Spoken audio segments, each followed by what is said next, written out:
Hello everyone, welcome back to my channel Mamta multi creations. Friends, इस समय बहुत ही अच्छा मौसम है गुलदाउदी की प्लांट की केयर करने की। अगर इस समय आप लोगों ने प्लांट की केयर कर ली तो आप लोगों के गार्डन में भी इतने खूबसूरत खूबसूरत फूल बिल्कुल गुलदाउदी के मिलने वाले हैं।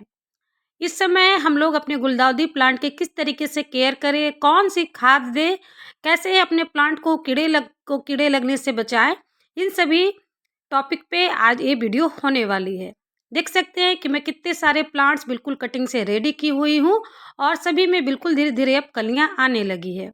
तो किस तरीके से आप लोगों को इतने सारे प्लांट्स की केयर करनी है, या जितने भी आप लोगों ने प्लांट्स लगाए हैं सभी की केयर किस तरीके से करनी है, आप लोगों को कौन सी खाद देनी है, किस तरीके से आप लोग अपने पौधे की देखभाल करें, ताकि आने वाले समय में एक छोटे से छोटे प्लांट्स में भी आप लोगों को बहुत ही अच्छी मात्रा में फ्लावरिंग मिल सके। आप लोग देख पा रहे हैं इतने सारे मैं प्लांट्स लगाई हुई हूँ। मैं गुलदाउदी की लगभग 150 180 प्लांट्स लगाई हुई हूँ। मैं कुछ दिन पहले ही इसको काउंट की थी। देख सकते हैं कि सभी में बिल्कुल बहुत अच्छी सी ग्रोथ आ रही है और अब बिल्कुल कलियां आने वाले ही हैं। अब फ्रेंड्स, आप लोगों के प्लांट्स में जो मैं बताई थी कुछ दिन पहले कि पिंचिंग करना होता है, तो अब आप लोग लास्ट पिंचिंग कर दें, या तो लास्ट में एक बार और कर सकते हैं ताकि प्लांट्स की ग्रोथ अच्छे से हो पाए। देख सकते हैं कि कुछ कुछ प्लांट जो पहले रीपॉटिंग की थी मैं, वो बहुत ही अच्छे से ग्रोथ हो चुके हैं, और कुछ कुछ प्लांट्स जो लेट से रिपोर्टिंग की है उसकी ग्रोथ अभी धीरे धीरे अभी हो रही है। तो मैं अभी 2 से 3 दिन पहले सभी की बिल्कुल लास्ट पिंचिंग कर चुकी हूँ। अब इसमें मुझे पिंचिंग करने की ज़रूरत नहीं है। फ्रेंड्स, अभी से ही प्लांट्स पे बहुत सारी कलियाँ आ गई थी, तो मैं तो खैर एक-एक बार कलियों को भी हटा दी। अगर नहीं हटाऊँगी तो अभी बहुत ही जल्दी फ्लावरिंग हो जाएगी, और बहुत ही तेज़ धूप है अभी, तो फिर हमारे फ्लावर प्लांट पर बहुत दिनों तक स्टे नहीं कर पाएँगे। तो इसीलिए मैं तो एक-एक बार सभी की कलियाँ भी हटा दी हूँ। लेकिन बस अब नहीं हटाना है, क्योंकि अब कलियों को आने में 10 से 15 दिन लगेगा। तब तक मौसम भी धीरे-धीरे ठंडे की ओर अच्छे से चले जाएँगे। तो चलिए देख सकते हैं कि अगर आप लोगों ने प्लांट्स को कटिंग से लगाया है तब तो अच्छी बात है, और अगर कटिंग से कुछ लोग प्लांट्स नहीं लगा पाते हैं तो नर्सरी से सैपलिंग लाते हैं, 25 रुपीज़ 30 रुपीज़ में मिल जाते हैं। तो अगर आप लोग नर्सरी से सैपलिंग लाए हैं तो नर्सरी से लाए हुए पौधे को कैसे आप लोग देखभाल करें, कैसे उसकी रिपोर्टिंग करें, ताकि आप लोगों के छोटे से छोटे प्लांट्स में भी बहुत ही अच्छी मात्रा में फ्लावरिंग मिल सके। ये देख रहे हैं आप लोग, मैं 3 इंच के नर्सरी पॉट में इस कटिंग को लगाई हुई हूँ और बहुत अच्छे से इसमें ग्रोथ हो चुकी है। तो फ्रेंड्स, इसमें कलियाँ देख पा रहे हैं आप लोग कि निकलना स्टार्ट हो गया है, और अभी आने वाले समय में इसमें बहुत ही अच्छी मात्रा में कलियाँ और फ्लावरिंग होगी। देख सकते हैं ये बिल्कुल छोटा सा गमला है, तो बिल्कुल इसमें रूट बाउंड हो गया है। तो इस तरीके से आप लोग गमले को बड़ा कर सकते हैं धीरे धीरे।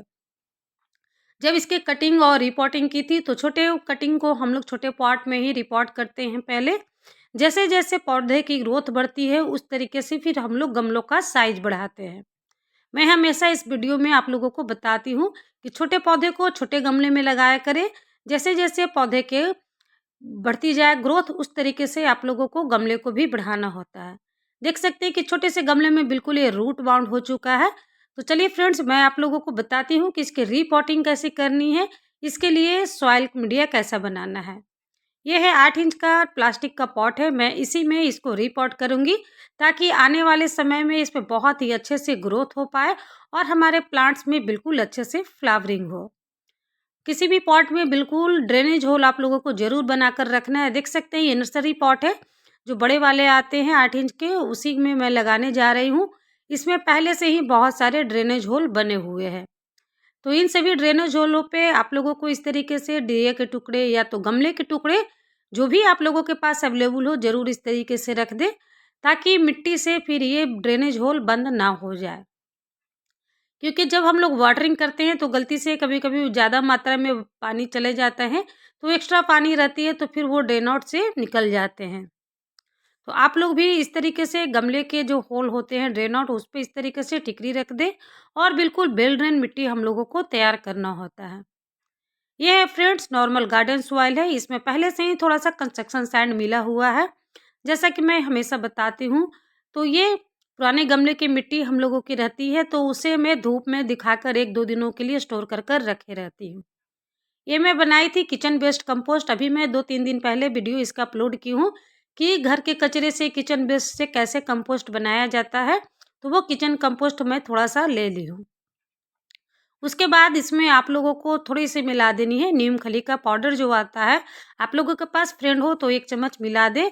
इससे इसमें अच्छे से ग्रोथ होती रहती है, कोई फंगस और कीड़े वगैरह लगने का चांस नहीं होता है। इसके बाद आप लोग पौधे की ग्रोथ के लिए थोड़ा-सा डीएपी मिला दें 8 से 10 दाना। जितना बड़ा गमला रहता है उसी के साइज़ के अनुसार आप लोग डीएपी डालें। डीएपी को बहुत ज़्यादा मात्रा में नहीं डालना होता है, बिल्कुल थोड़ा-सा डालें और अच्छे से मिक्स कर लें। इस तरीके से आप लोगों का बिल्कुल बिल्ड इन मिट्टी तैयार हो जाएगा। तो आप लोग अगर नर्सरी से लाए हैं प्लांट कोई गुलदाउदी का, तो आप लोग रीपॉट कर लें, क्योंकि अभी 1 महीना का टाइम है, इसमें अच्छे से ग्रोथ हो जाएँगे। तो फिर 1 महीने बाद बहुत ही अच्छी मात्रा में कलियाँ और फ्लावरिंग होगी। फ्रेंड्स, इस तरीके से देख सकते हैं कि मैं मिट्टी रेडी कर ली हूँ और अपने प्लांट्स को इसमें रिपोर्टिंग कर दूँगी। अब हम लोगों को प्लांट को जो है कि बिल्कुल अच्छे से धूप में रखना है। जितना देर आप लोग धूप में रखेंगे, 4 से 5 घंटे या 6 घंटे की धूप में, उतनी अच्छे हमारे प्लांट्स की ग्रोथ होगी। क्योंकि अब धीरे-धीरे जब ठंड का मौसम आ रहा है, तो ऐसे भी धूप थोड़े से कम मात्रा में ही निकलते हैं। तो इन सभी प्लांट्स को आप लोगों को धूप में रखना है, और जब भी आप लोग प्लांट्स को धूप में रखें, तो 2 से 3 दिनों के बाद प्लांट्स को रोटेट करते रहें, ताकि धूप हमारे प्लांट के चारों तरफ लगे और हमारे प्लांट्स के चारों तरफ अच्छे से ग्रोथ हो। नहीं तो अगर दीवार से सटाकर या किसी कॉर्नर पे रखते हैं जब प्लांट्स को, तो एक साइड में धूप लगती है और पीछे के साइड में धूप नहीं लगती है, तो पीछे के साइड में प्लांट की ग्रोथ अच्छे से नहीं होती है। इसीलिए मैं बता रही हूँ कि जब भी किसी भी प्लांट्स के लिए मैं बता रही हूँ कि हम लोग जब धूप में रखें, तो 4 से 5 दिनों के बाद प्लांट्स को रोटेट कर दें, घुमा दें, ताकि चारों तरफ धूप लगेगी तो हमारे प्लांट की ग्रोथ चारों तरफ बहुत ही अच्छे से होगी। फ्रेंड्स, इन सभी छोटी-छोटी बातों को जब हम लोग ध्यान में रखते हैं, तो हमारे प्लांट्स बहुत ही अच्छे से ग्रोथ होते हैं। आप लोग देख पा रहे हैं कि इस प्लांट्स को अच्छे से मैं रीपॉट कर ली हूँ, ताकि फ्रेंड्स जो भी अच्छे से प्लांट्स ग्रोथ होते रहें, अपने बिल्कुल सही समय पर ग्रोथ हो जाए। नीचे की सूखी पत्तियाँ और एक्स्ट्रा पत्तियाँ जो अगर मिट्टी में सट रही हैं, तो उसको भी हटा लें। नहीं तो जब वाटरिंग करेंगे तो पत्तियाँ गीली रहेगी, मिट्टी में चिपक कर धीरे-धीरे फंगस लगने का डर होता है। जितना ज़्यादा ब्रांच के पास मिट्टी के पास कम पत्तियाँ रहेंगी, उतना ही अच्छा रहेगा हमारे प्लांट्स के लिए। इसमें अच्छे से वाटरिंग कर देंगे, डीप वाटरिंग। एक बार जब अच्छे से वाटरिंग कर दें, तब जब तक मिट्टी बिल्कुल अच्छी तरीके से सूख ना जाए, जब तक आप लोगों को दूसरी वाटरिंग नहीं करनी होती है। आप देख सकते हैं कलियाँ कलियाँ बिल्कुल बन गई हैं और धीरे-धीरे अभी और भी कलियाँ बहुत सारी इसमें बनने वाली है। तो इस तरीके से हम लोग अपने प्लांट्स की रिपोर्टिंग कर सकते हैं, अगर आप लोग नर्सरी से लाए हैं तो। आप लोगों ने जो मेरे प्लांट्स देखे इतने सारे, मैं सभी को कटिंग से लगाकर रेडी की हूँ तो फ्रेंड्स, क्योंकि मैं बहुत सारे अपने बना कर रखे रहती हूँ मदर प्लांट बचाकर, और उसी से हम लोग अपने नए-नए प्लांट्स कटिंग के थ्रू लगाते रहते हैं। चलिए एक फर्टिलाइज़र मैं बताती हूँ, ये है फ्रेंड्स मस्टर्ड केक फर्टिलाइज़र। यह फर्टिलाइज़र बहुत ही अच्छा होता है किसी भी प्लांट्स में देने के लिए, खास करके फ्लावरिंग प्लांट्स में बहुत ही अच्छा रिजल्ट मिलता है। तो 10 लीटर पानी में आप लोग 200 से 300 ग्राम जो होता है सरसों खली, जो जहाँ पे तेल निकलता है उस मिल में ये वेस्ट मटेरियल के रूप में निकलता है, वहाँ से 25 रुपये या 30 रुपीज़ केजी मिल जाते हैं। तो 200 ग्राम मस्टर्ड केक को हम लोग 10 लीटर पानी में भिगोकर रख देते हैं 2 से 3 दिनों के लिए फर्मेंट होने के लिए। आप लोगों को छायादार जगह पे रखना है इसे फर्मेंट होने के लिए। और फ्रेंड्स, इसका बिल्कुल पतला सा डाइल्यूट सा हम लोग इसका लिक्विड फर्टिलाइज़र यूज़ करते हैं अपने प्लांट्स में। ये फर्मेंट हो जाता है तो बहुत ही अच्छा रिजल्ट देता है हमारे प्लांट्स की ऑल ओवर ग्रोथ के लिए। देख सकते हैं कि बस मैं ये आधा ग्लास निकाल ली हूँ, बिल्कुल ये थोड़ा-सा भी गाढ़ा सा है। तो इसमें हम लोग बिल्कुल प्लेन टैप वाटर जो आता है सादा वाला, उसको मिलाकर बिल्कुल पतला सा घोल तैयार कर लेंगे। इस फर्टिलाइज़र को जब आप लोग अपने प्लांट्स पर देंगे तो बहुत ही अच्छी मात्रा में कलियाँ आती हैं। फूलों का कलर बहुत ही चटक अच्छे से निकल कर आता है। इस फर्टिलाइज़र को आप लोग ठंड के मौसम में ही यूज़ करें। बिल्कुल अक्टूबर से इस फर्टिलाइज़र को यूज कर सकते हैं, बिल्कुल पतला सा डाइल्यूट कर कर। विंटर फ्लावरिंग प्लांट में इन सभी फर्टिलाइज़र का यूज बहुत ही अच्छा होता है, बिल्कुल ऑर्गेनिक होता है और बहुत ही सस्ता फर्टिलाइज़र भी होता है। तो क्यों ना इतने अच्छे फर्टिलाइज़र को हम लोग प्लांट्स में अप्लाई करें। देख सकते हैं, जब प्लांट की मिट्टी हल्की सी सूखी हो, मिट्टी की गुड़ाई कर कर आप लोग इस फर्टिलाइज़र को अपने प्लांट्स पर बिल्कुल अच्छे से ऐड कर सकते हैं। ये हो गई फ्रेंड्स फर्टिलाइज़र की बात, हो गई रिपोर्टिंग की बात। सभी चीज़ों को मैं बता दी कि किस तरीके से मिट्टी चाहिए, धूप चाहिए।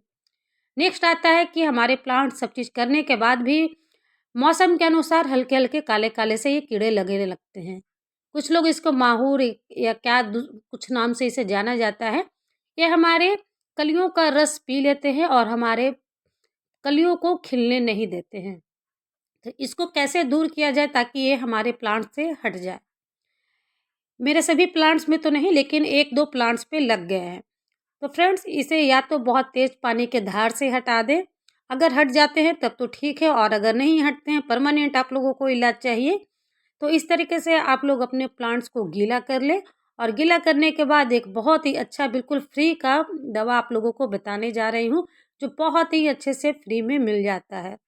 इस तरीके से पौधों को गीला कर ले हम लोग, या तो पानी के तेज फोर्स से भी जब आप लोग करेंगे तो वो नीचे गिर जाते हैं, और या तो फिर इसके बाद गीला कर कर आप लोग अपने घर में ही रहते हैं वो सभी सामान जो हम लोग के बिल्कुल फ्री में मिल जाते हैं।